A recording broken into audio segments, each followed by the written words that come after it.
This episode is jam-packed with business lessons, including how Bill got started with laundry pickup and delivery out of his Nissan Altima, and he grew it from just 10 pickup customers to over 700. Yeah, it was like in your face sometimes. You know, the whole passenger side, I was like, I couldn't make a right turn because I couldn't even see out of the whole right side of the car.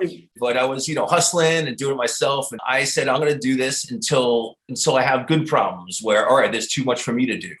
Welcome to State of the Laundry Industry with Laundromat, episode 35, the laundry business plan, where is the hedge?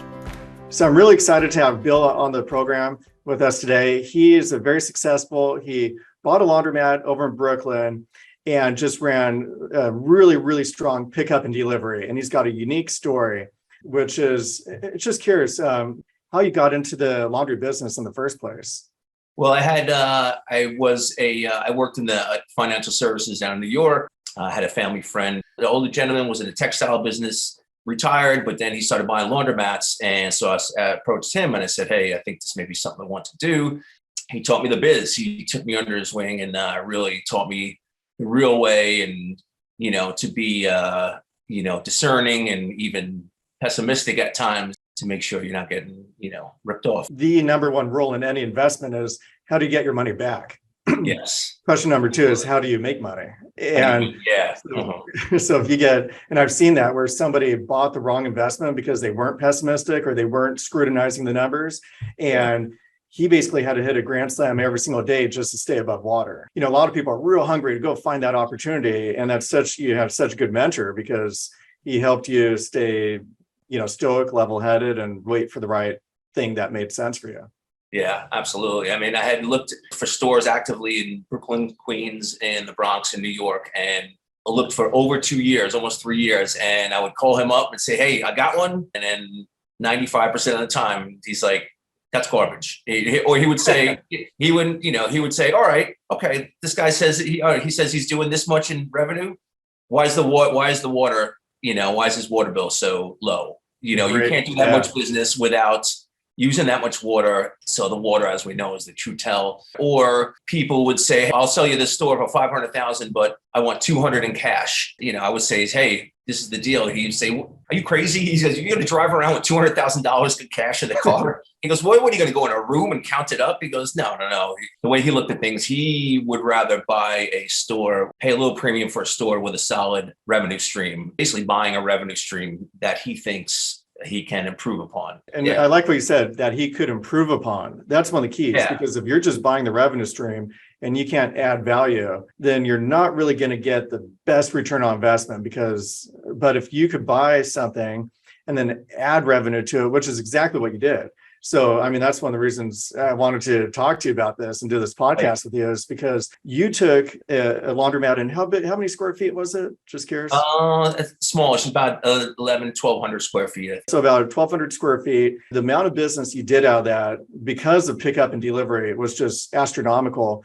And what was really impressive to me is, I remember we were talking on the phone quite a bit. Every time I talked to you, many times, you're in the car and doing the pickups on your own and growing that pickup and delivery. There's a lot of software companies that are pushing Uber and they're saying, oh, you don't want to pick up the laundry yourself. You want to go pay somebody else to do it. One of their things is they say you have to spend a gazillion dollars or, $70,000 on a van, and you have to hire a driver for this much. So before you know it, you're in $100,000 or $200,000 to get started. And that to me is just not true, because you're a living testament. So the way I got into the pickup delivery business was honestly through curbside. I had been in contact with you and your brother in the event that I was going to buy a laundromat.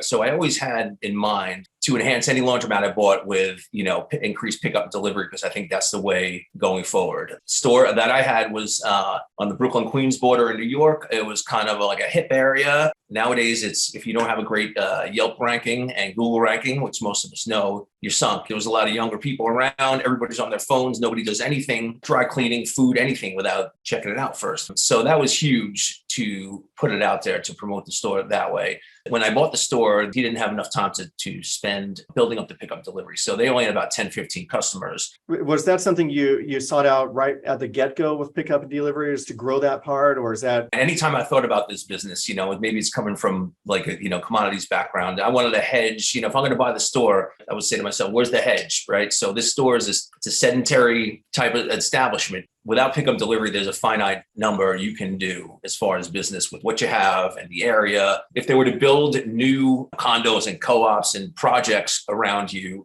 that would, be great. But you kind of, stuck where you are. I said, all right, well, if I buy the place and maybe it doesn't work as well as I wanted, what's my hedge? I have the place, I can do pickup delivery out of it. If I build up the customer list enough, I can, once my lease is up, I can, in effect, take the business with me.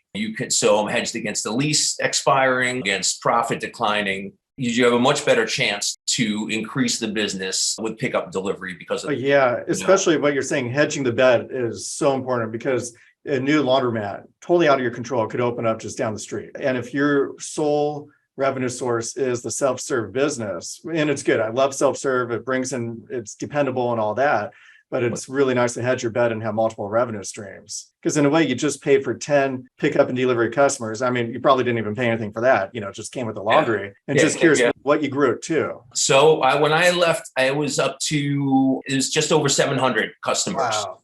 Yeah, it was Google, it was Yelp, it was recommendations from curbside. It was you getting on the phone with me and walking me through how to do things. You guys stress, once you have the customer base, the database with your customers. that Rolodex. The Rolodex, then you can send out, it's like find an excuse to talk to someone. You could send out, hey, $5 off. I would do that sometimes if it was a little slow or I want a little revenue jolt here. So I would run a little special. I would net $1,000 or something like that. I always like to have avenues. Just buying the laundromat alone before I developed the pickup delivery, my thought was, hey, I've got a 13-year lease. I'm paying rent for 24 hours a day, and the store is only open for 10. It's a wasted asset to me. I want to run laundry out of there. I want to utilize all 24 hours. It's an idle resource at night, and the machines aren't spinning. And that was actually the very first article we got in American Coin Op, was at our laundromat, we're spinning, the machines are spinning or turning all night long. And that's because we're bringing laundry to it. So when you first started pickup and delivery,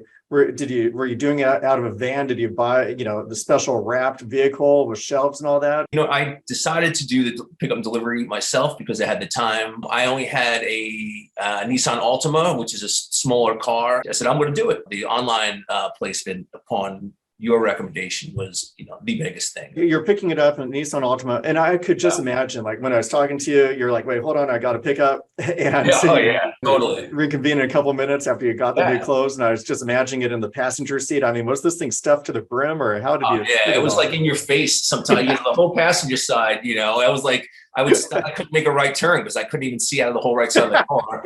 But I was, hustling and doing it myself. And I said, I'm going to do this until I have good problems where, all right, there's too much for me to do. Then that's a good problem. Then I hired someone to come on and help me out. See, I think that is just so brilliant.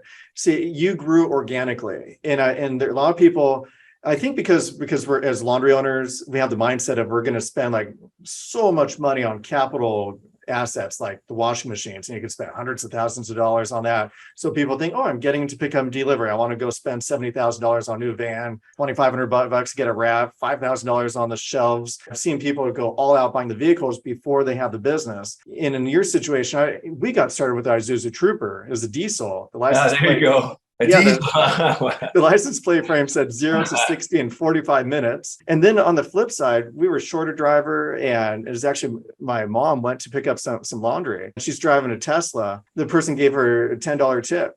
And it was an aha moment for her that, these drivers they're making a little bit more than what they're telling us. So did you see any like negative reactions to people with a personal car, or no? Was that an issue?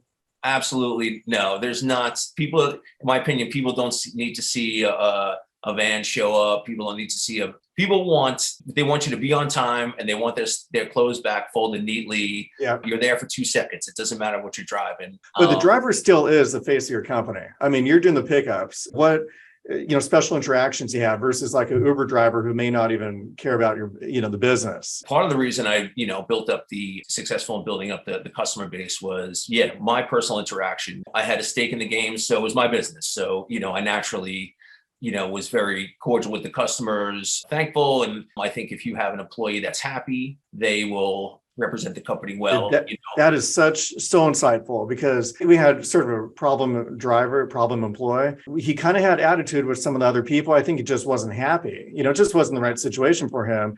And then later on, and we were like, well, we kind of still need him and all that stuff. And then later on, we started getting negative feedback from clients. It's really important to have happy employees and creating a good environment. Absolutely. And an Uber driver is not going to pick up delivery. I learned this from doing it myself, and if no one's ever done it. It's not perfect. People say, hey, can you come this time? Sometimes you're a couple minutes late. Sometimes there's miscommunication as to where they left the laundry. Sometimes their partner or someone they live with was supposed to leave it there. Sometimes they said, oh, I meant a different time, right? Oh, and then I've seen it because I've gone through these ride-sharing programs have their own Reddit forums. And so you could actually see and hear directly from them. And it's kind of what you're saying, return in terms of their happiness or not. Their expectation normally is delivering food. Right. And when they find out that they have to take a bag of heavy laundry up a flight of stairs, they're mad. They're like, and then they've even commented of like, somebody gave me their dirty laundry, how gross.